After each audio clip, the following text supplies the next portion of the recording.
Welcome to Midnight Madness at the Toronto International Film Festival. My name is Peter Kaplowski, and I am so excited for tonight. But to begin, we would like to acknowledge that tonight's event is taking place on the treaty territory of the Mississaugas of the New Credit and the traditional territory of the Haudenosaunee, the Anishinaabe, and the Huron-Wendat. We are grateful for the opportunity to work with the community today and every day going forward. Thank you. This film is eligible for the Gross People's Choice Midnight Madness Award. To vote, go to tiff.net/vote. You got to put your email address in so that we can be sure that you bought a ticket and saw the movie. That's how it works. That's how you vote. We would also like to thank RSVP for providing us with this film. Give it up for RSVP. So I have been talking about this movie all week because when I started programming for Midnight Madness, I had one big goal, and that was I wanted to play a film from India. And I'm going to admit it, I am not an expert on Indian cinema, but in the last few years, I've been going to Young and Dundas, and I've been watching some amazing Bollywood movies, and my mind has been melting. I've been going, holy moly, like this. I feel like I'm in high school, and I'm watching John Woo and Choi Hark and Jackie Chan for the first time. I'm seeing these incredible stars, incredible movies, and even an amazing catalog of films. And what I really hope after you watch this movie tonight is that it inspires you to seek out Indian genre cinema, because it is some of the most exciting cinema in the world. And this film is a love letter not only to Bollywood cinema, but to Midnight Madness, really. It's about the films that we all love, made by a filmmaker who is one of you guys. He's been in the audience almost every night watching movies with you. Put your hands together for Vasan Bala! And with him, Abhimanyu Dasani and Radhika Madan.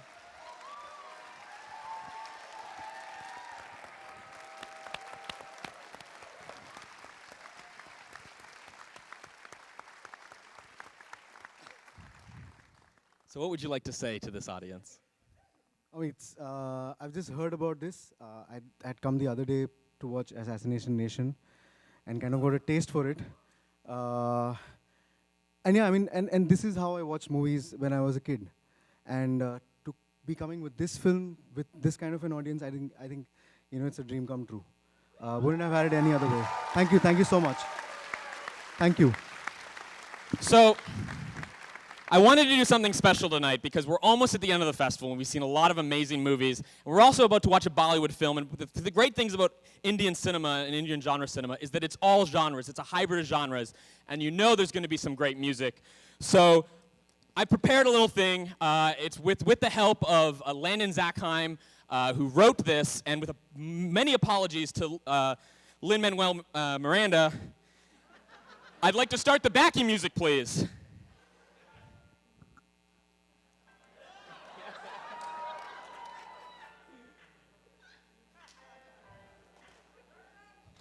And so the assassination nation begins, with the films all scattered to the wind. Strickland's in the United Kingdom, finishing in fabric. We'll never be free until we screen Netrotronic. When we finally see that the climax is bleak, we're waiting at the standoff at Sparrow Creek. How did I know Demon Tenno would work? We had a spy on the inside. That's right, Michael Myers. Coming in, I'm studying 40 years institutionalized, but I'm not healed. I'm doing trade here and telling me the death is the shape of the lies, and I am loving it.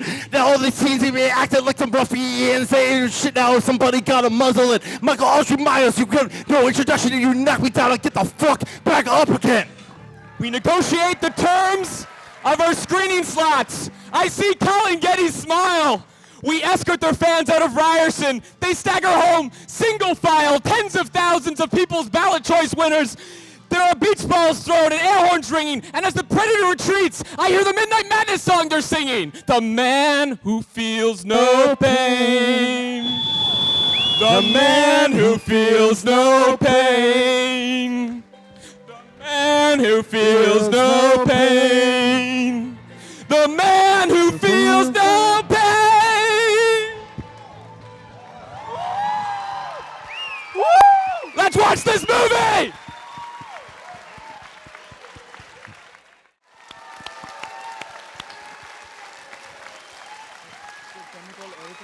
Oh yeah. We have the choreographers in the house. Eric Jacobus and Dennis Rule. Get up on stage.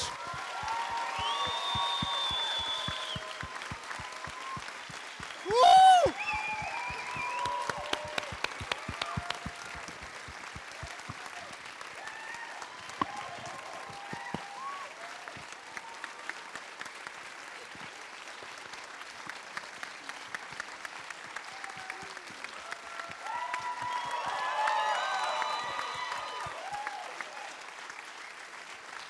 All right.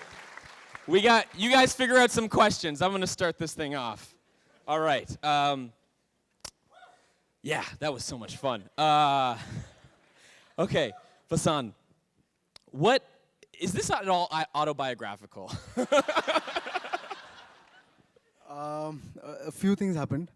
A lot of it didn't, obviously. I don't have the abs. And yeah, but the mugging incident did happen. My mom did lose a chain. And the area where we grew up, I mean, this was like very common.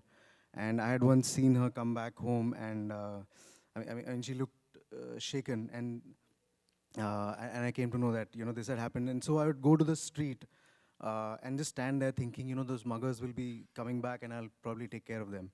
Obviously, that never happened. And you think you'll join karate, and you'll become tougher, and you'll take care of that menace. But yeah, post that, seriously, there were some riots and bomb blasts that happened, and then everyone forgot the muggers. You found two incredible actors to be in this movie.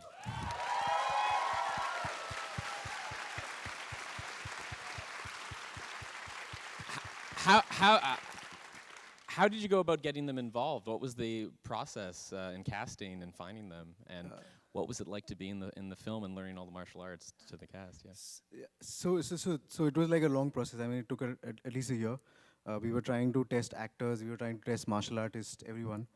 So I found this boy, and he was like really shy, not even talking to anyone, and was probably come back from a workout. And so I don't usually do auditions. Just take like people whom I think can become the characters, and just put them in like a workshop, and just shoot them. And so it becomes a little frustrating because they don't know what they are really doing. And within that, there is some magic which I obviously saw in him. And I was so certain that he was the boy after 1.5 months of auditions. And she just walked into the office, and I'm like, yeah, you're Supri. How do you guys feel to be in an action movie? Okay, so to be very honest, I had never watched an action film in my entire life. And I used to, like, if given an option, I would go for a rom-com and not the action one at all. So when he just saw me, and he was like, oh, so this is your character and this is the script you're offering. And I had actually come there to audition for some other thing, some other movie.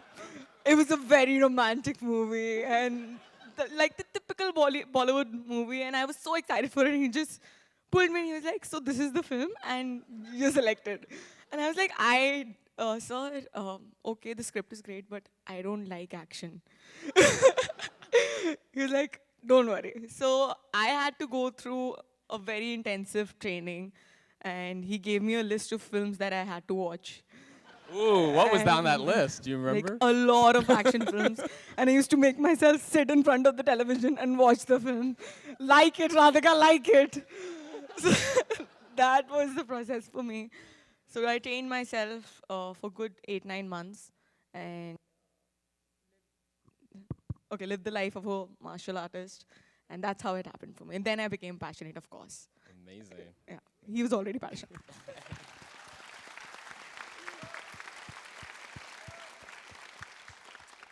I mean, I grew up on Jackie Chan films and Sammo Hung and Bruce Lee, but I was a really, really fat kid, so I could never do any of that.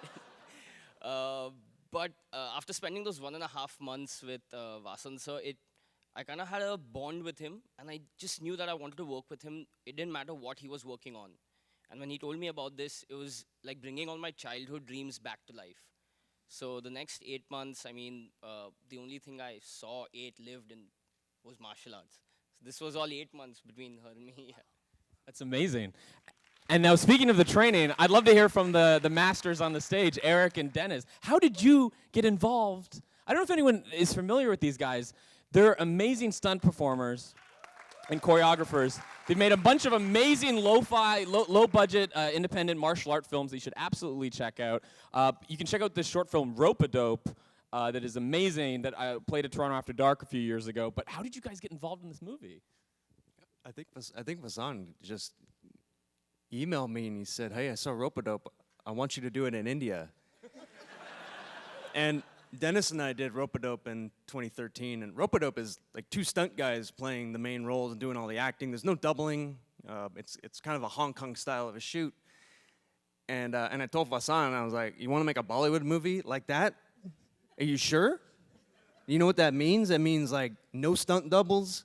We got to put the camera in these like very non-Hollywood angles. We have to do the shoot very differently than what what like a Netflix show does. Very different." And he said, yes, of course. And he totally lived by it. And then the next thing was, all right, well, let's meet our talent, because if we're going to be able to shoot this, we can't use stunt doubles. And we did not use a stunt double.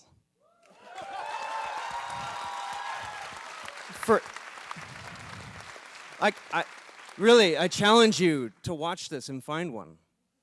So it's like a miracle. Now, the other question I have before I throw it to the audience is about the fighting style, because every character kind of has its own style, and I'd love to hear from Vasan about the ideas behind that, even from the cast. Tell us about the choreography specifically. Yeah, I mean, the master obviously had to be like a mythical one. Either, he has either a limb missing or an eye, or, both his eyes. That's how one becomes a master.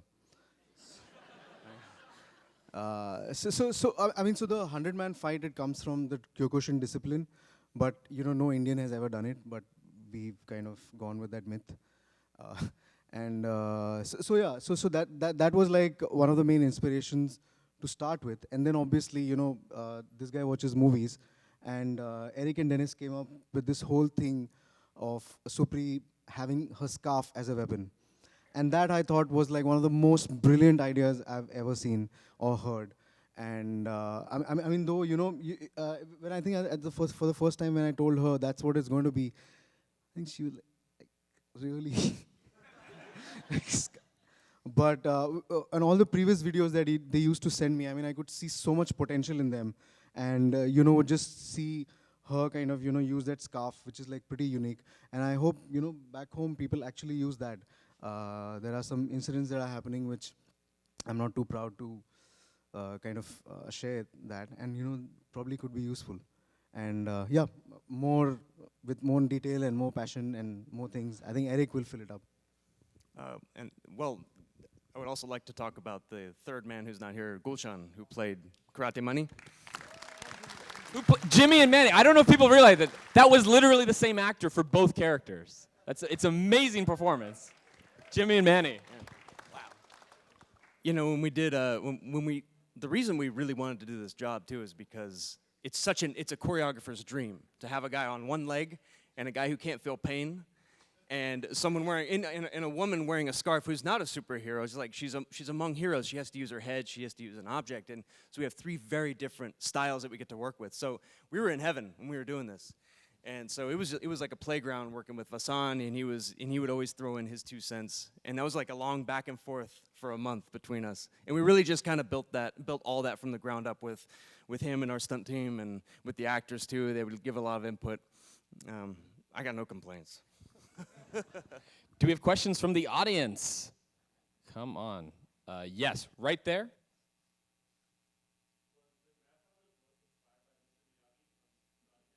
Was the grandfather's look inspired by Mr. Miyagi? I mean, that's one of the most, and two, it's also based on my grandpa, whom I used to call Ajoba. Like, he was a flawed guy, but a great guy, and encouraged me to watch a lot of movies. encouraged me to watch Olympics every 4 years, and encouraged me to be like one of those sportsmen. I mean, there used to be a great gymnast called Nadia Comaneci, and that was like a huge inspiration from my grandpa, and he actually expected me to do those things. And he had I couldn't do those things, but yeah, probably just had to write something for him.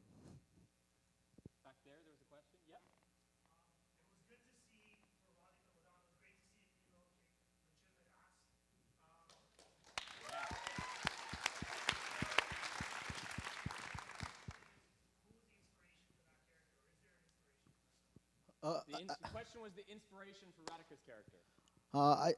I think many. Also, here's a larger point that I always wanted to make. I think when men make martial arts films, and they kind of try and show women as being really badass, I think we tend to become a little too patronizing sometimes, and there is a danger of over underlining our great intent of being chauvinists and liberated and feminists.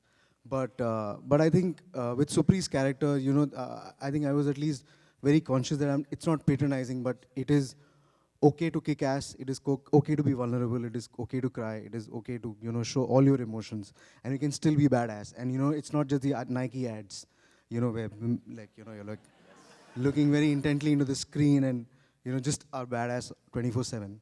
Don't need to be that. And obviously, I mean, there's a great nod to the Raid. The Hammer Girl, Raid 2. So she wears the white skirt and the tan jacket. So she wears the exact same costume. So if Gareth Evans is watching, like, rip off.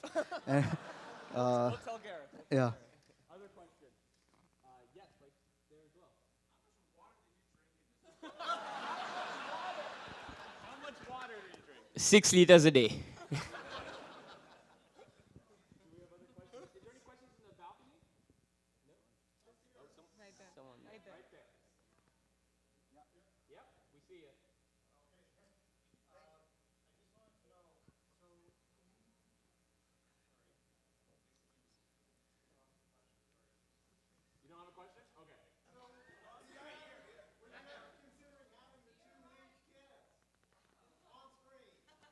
Did you ever consider having the two legs kiss on screen? I don't know. Strangely, that never occurred. I mean, I always kind of skipped that moment and was concentrating more into getting to the moon. I don't know. I think so. I think you must have figured out what school would have been for me, and where-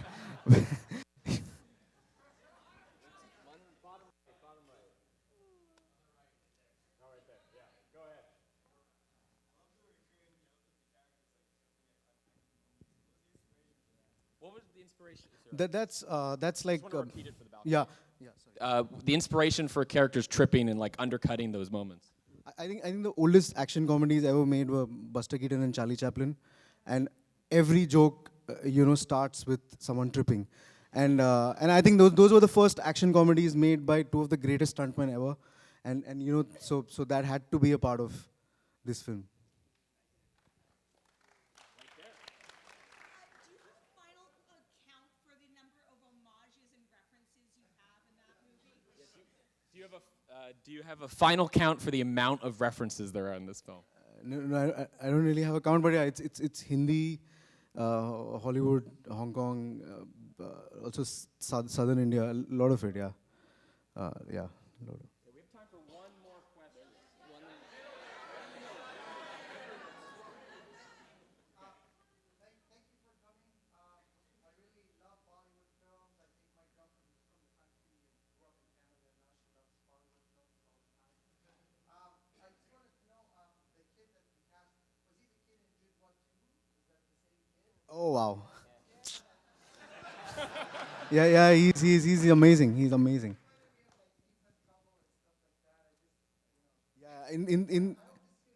Yeah, in 3-4 years time, I want to make like What's Bothering Gilbert Kid kind of a thing, and then go on to make a Titanic, and then Departed. Was there a question at the back as well?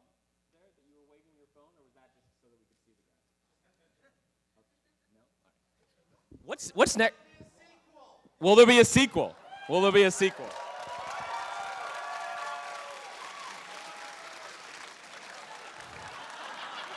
So, so what happened was, she so what happens was she takes the morning pill and it doesn't work, and that's like Incredibles 2 and Hotel Transylvania. The man who feels no pain. If you liked it, vote for the film. TIFF.net/vote. And tell everybody to see the second screening.